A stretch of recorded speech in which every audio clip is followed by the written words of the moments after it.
വാർത്തയിലേക്ക് വിശദമായി. കോഴിക്കോട്ടെ വ്യവസായി മുഹമ്മദ് അട്ടൂരിന്റെ ഡ്രൈവർ രജിത് കുമാറിനെയും ഭാര്യയെയും കണ്ടെത്തി. ഗുരുവായൂരിൽ നിന്നാണ് ഇരുവരെയും കണ്ടെത്തിയത്. പടിഞ്ഞാറേ നടയിലെ ലോഡ്ജിലാണ് ഇരുവരും താമസിച്ചിരുന്നത്. ഉച്ചയ്ക്ക് ഭക്ഷണം കഴിക്കാനെത്തിയപ്പോൾ ഹോട്ടലിൽ നിന്നാണ് ഇരുവരെയും പിടികൂടിയത്. നടക്കാവ് പോലീസിനെതിരെ രജിത് കുമാറിന്റെ ശബ്ദ സന്ദേശം നേരത്തെ പുറത്തുവന്നു. മാമി കേസുമായി ബന്ധപ്പെട്ട വിവരങ്ങൾ പങ്കുവെക്കുന്ന ഗ്രൂപ്പിലായിരുന്നു രജിത് കുമാറിന്റെ ശബ്ദ സന്ദേശം വന്നത്. എന്നെ പോലീസ് വല്ലാതെ ബുദ്ധിമുട്ടിച്ചതിൻ്റെ പേരിൽ ഞാൻ ആത്മഹത്യ ചെയ്യാണ്. ഈ കേസുമായിട്ട് എനിക്ക് യാതൊരു ബന്ധവുമില്ല. എൻ്റെ അറിവോട് കൂടിയിട്ടോ ഞാൻ ചെയ്തിട്ടോ അല്ല മാമയെ കാണാതായതോ എന്തായാലും KM ബഷീറിനെ പോലത്തെ ഫ്രോഡിനെ ഒന്ന് കൈകാര്യം ചെയ്യേണ്ടതുണ്ട്. എനിക്കത് ചെയ്യാൻ പറ്റാത്തതാണ്. ഇന്നത്തെ കാണാൻ ഞാൻ ചെയ്യാനും. പക്ഷെ അയാളൊക്കെ ഫ്രോഡാണ്. എന്തോ പെൺവാണ കേസിലൊക്കെ പെട്ട് ആളുകളെ ബുദ്ധിമുട്ടിക്കാനാണ് ഇയാൾ പണി. ആരോടെ പൈസ വാങ്ങിയിട്ട് ഇയാൾക്ക് ബന്ധം ഉണ്ടാവാൻ സാധ്യതയുണ്ട്. എന്തായാലും എനിക്ക് ഈ കേസുകാർ യാതൊരു ബന്ധമില്ല. അത് ഉണ്ടെങ്കിൽ ഇപ്പം തന്നെ എനിക്ക് പറയാൻ പറ്റുമല്ലോ. ഇപ്പം പറയുമ്പോൾ ആരെയും പേടിക്കുന്നുണ്ടല്ലോ. എനിക്കൊരു ബന്ധമില്ല. മറ്റു പറയാമല്ലോ, ഇപ്പം ഉണ്ടെങ്കിൽ ഞാൻ പറയുന്നുണ്ടെങ്കിൽ പേടിയില്ല. കാരണം എന്താ മരണത്തോട് വെല്ലുവിളിച്ച് പോവാൻ പിന്നെ ഞാൻ തന്നെ പേടിക്കണം. അതുകൊണ്ട് എനിക്ക് ഇതിൽ യാതൊരു ബന്ധമില്ല. വിശ്വസിക്കാണ്ടിരിക്കാം. എന്തായാലും ഈ കേസ് നിങ്ങളിവിടെ അവസാനിപ്പിക്കരുത്. അന്വേഷണം വിടരുത്. കുറേ ആളുകൾക്ക് എൻ്റെ കുടുംബം നശിച്ചാൽ സന്തോഷം ഉണ്ടാവും. സന്തോഷിക്കട്ടെ. അത് എനിക്ക് യാതൊരു ബന്ധവുമില്ല. രജിത് കുമാറിന്റെ ശബ്ദ സന്ദേശമാണ് നമ്മൾ കേട്ടത്. MS അനീഷ് കുമാർ ഇപ്പോൾ വാർത്തയുടെ വിവരങ്ങളുമായി ചേരുകയാണ്. അനീഷ്, ഇവരുടെ തിരോധാനമായിരുന്നു കഴിഞ്ഞ മണിക്കൂറുകളിൽ വലിയ അഭ്യൂഹങ്ങൾക്കിടയാക്കിയത്. ഇപ്പോൾ ഗുരുവായൂരിൽ നിന്ന് കണ്ടെത്തിയിരിക്കുന്നു എന്നാണ് മനസ്സിലാക്കുന്നത്. എന്താണ് ഈ ഒളിച്ചോട്ടത്തിന് പിന്നിൽ ഉള്ള കാരണങ്ങൾ എന്നത് അവർ വ്യക്തമാക്കിയിട്ടുണ്ടോ? ഇപ്പോൾ അവർ എവിടെയാണുള്ളത്?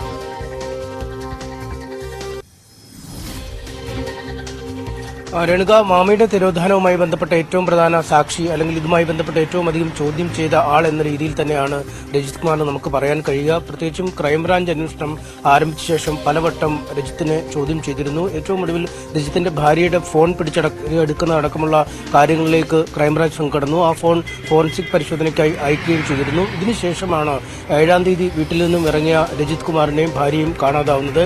2 ദിവസം നഗരത്തിലെ ഒരു ലോഡ്ജിൽ മുറിയെടുത്ത് ഇവർ താമസിച്ചിരുന്നു.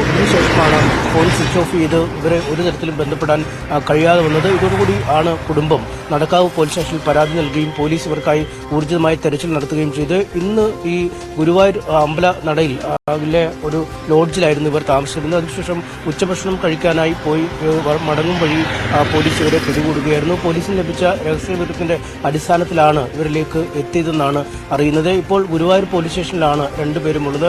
ഗുരുവായൂർ പോലീസിന്റെ കസ്റ്റഡിയിലാണ്. കോഴിക്കോട് നിന്നുള്ള പോലീസ് സംഘം നടക്കാവ് പോലീസ് ഗുരുവായൂരിലേക്ക് എത്തിക്കൊണ്ടിരിക്കുന്നു. അല്പസമയം അവർ ഗുരുവായൂർ പോലീസ് സ്റ്റേഷൻ എത്തുകയും ഇവരെ രണ്ടുപേരെയും കോഴിക്കോട്ടേക്ക് കൊണ്ടുവരികയും ചെയ്യും. പിന്നീട് കോഴിക്കോട് കോടതിയിൽ ഹാജരാക്കിയ ശേഷം ബന്ധുക്കൾക്കൊപ്പം വിട്ടയക്കുമെന്നാണ് അറിയാൻ കഴിയുന്നത്. എന്തായാലും അടിമുടി ദുരൂഹത നിറഞ്ഞ ഒരു തിരോധാനം എന്ന് വേണമെങ്കിൽ ഇവരുടെ തിരോധാനത്തെ വിശേഷിപ്പിക്കാം. കാരണം ക്രൈംബ്രാഞ്ചിന്റെ അന്വേഷണം ഒരു നിർണായക ഘട്ടത്തിലേക്ക് എത്തി നിൽക്കുന്നു എന്ന് ഉള്ള വിവരങ്ങൾ പുറത്തു വരുന്നതിനിടെയാണ് ഇവർ പൊടുന്നനവെ അപ്രത്യക്ഷമാവുന്നത്. റെജിയുടെ ഭാര്യയുടെ ഫോൺ പിടിച്ചടക്കുന്ന അടക്കമുള്ള കാര്യങ്ങളിലേക്ക് കടക്കുകയും ചെയ്യുന്നു. ഇതിന് പിന്നാലെ ഇപ്പോൾ ഏറ്റവും ഒടുവിൽ ഈ ഇവരെ പിടികൂടിയ ശേഷം, അതായത് പോലീസ് കസ്റ്റഡിയിലെടുത്ത ശേഷവും ഈ മാമിയുടെ കേസ് വിവരങ്ങൾ അപ്ഡേറ്റ് ചെയ്യുന്ന ഒരു വാട്സാപ്പ് ഗ്രൂപ്പുണ്ട്. ആ ഗ്രൂപ്പിൽ രജിത് കുമാറിന്റെ സന്ദേശം പുറത്തു വന്നിരുന്നു. താൻ മരിക്കാനായി പോവുകയാണ്, ഈ പ്രതികളെ ആരെയും വെറുതെ വിടില്ല എന്നൊക്കെ പറയുന്നു. ഒപ്പം ഈ ആക്ഷൻ കൗൺസിൽ ഭാരവാഹികളുമായി ബന്ധപ്പെട്ട് ചിലരുടെ പേരിൽ ചില ആരോപണങ്ങളും രജിത്ത് ഉന്നയിക്കുന്നുണ്ട്. എന്തായാലും എന്താണ് സംഭവിച്ചതെന്ന് അറിയാൻ ഇനി കുറച്ചു നേരം കൂടെ കാത്തിരിക്കേണ്ടി വരും. നടക്കാവ് പോലീസ്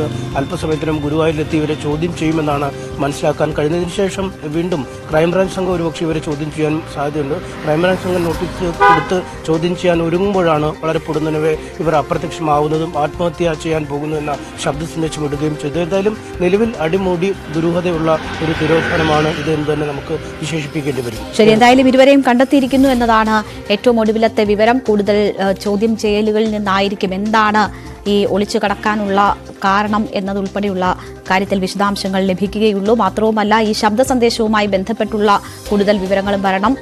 ആത്മഹത്യ ചെയ്യാൻ പോകുന്നു എന്ന കാര്യമാണ് ആ ശബ്ദ സന്ദേശത്തിൽ സൂചിപ്പിച്ചിരുന്നത്. അതിന്റെയൊക്കെ കൂടുതൽ വിശദാംശങ്ങൾ ഇനി വരും മണിക്കൂറുകളിലായിരിക്കും പുറത്തുവരിക. MS അനീഷ് കുമാറാണ് വാർത്തയുടെ വിശദാംശങ്ങൾ നൽകിയത്.